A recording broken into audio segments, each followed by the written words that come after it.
So the All American Outdoor Expo is coming up soon, and I really want to take something special. Last year, we built the Destroyer, which was a fully loaded off-road machine.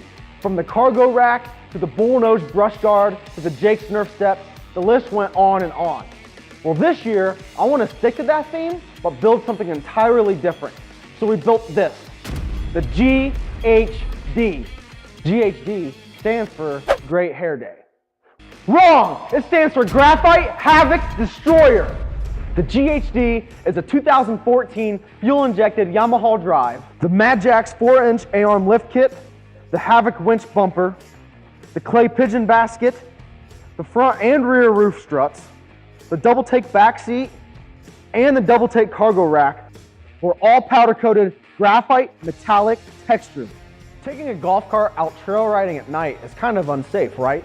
Wrong! The G.H.D. has so many freaking LED lights, nighttime doesn't exist anymore. The combination of the 8-inch light bar, the 32-inch light bar, the 2 flush mount floodlights, and the Havoc headlights peaks this cart just over 20,000 lumens. Underneath all those accessories is the Madjax Havoc body kit with the Havoc headlights, taillights, and sequential turn signals. We installed the Wet Sound Stealth 6 soundbar, which has Bluetooth and aux cord.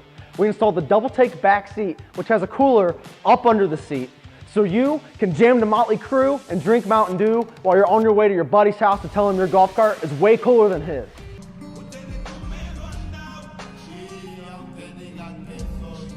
That's right. The crew is really happy with how this cart turned out, but we're also pretty happy that it's now finished. We had over 100 hours of labor building this cart. Just the wiring alone took up to 40 hours. We could have thrown the G.H.D. together a lot faster than 100 hours, but we built every golf cart to perfection. And hopefully all that hard work pays off when everybody at the expo really sees what BA Carts is capable of. If you like this cart and want to see more, follow us on Facebook or Instagram, or subscribe to us on YouTube. Thank you.